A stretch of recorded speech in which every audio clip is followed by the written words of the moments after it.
Hunter o ang fan. B. One of us. Nasaan yung bag mo? Akit tayo dyan.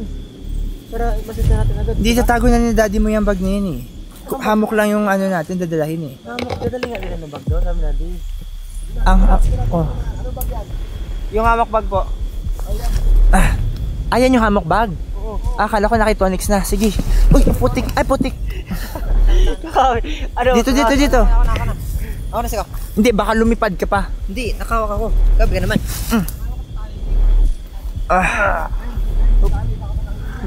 May wag mo hawakan yan. May kasi... Ako. Pero, protektahan ko to para hindi mabugto.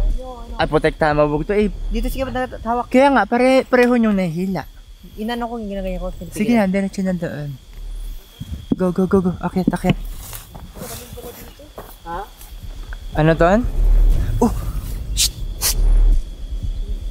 May gulok.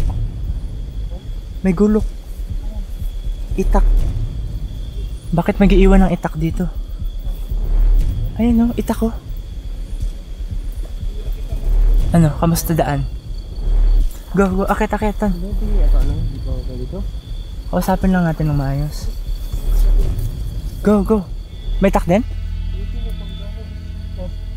Bakit iniwan? Uy na, sino mo? Nakasaksak po sa ano? Nakasaksak po sa tawag ito? Sa sayote. Sa sayote. Ito ang ginagamit nito.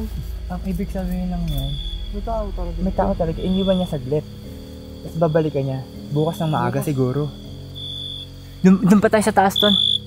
Doon pa yung mga puno eh. Oh, go. Mga bata, akyat.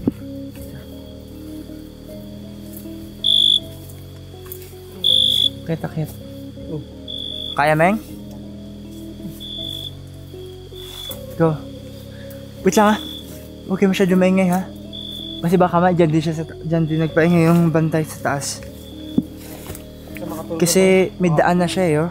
Basta siguro makapahinga lang talaga tayo. Parang kayo ba matulog ka rin doon? Kaya nga eh. Ha? Ayun siya. Huwag itutok ilaw sa'yo? Bakit? Uy, sino yun? Uy, ano pa ka? May tao sa baba, sino yun? Ay, putik ka. Uy, putik ka talaga. Ngayon mga bag. Ikaw, sabi ko na nga ba? Ingat. Huwag kayo masyado maingay.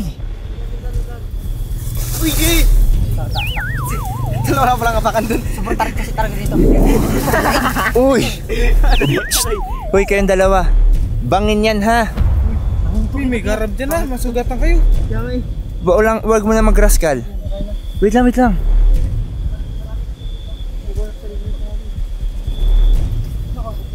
Baba tayo kasi check natin kung sunod ang kausap nila.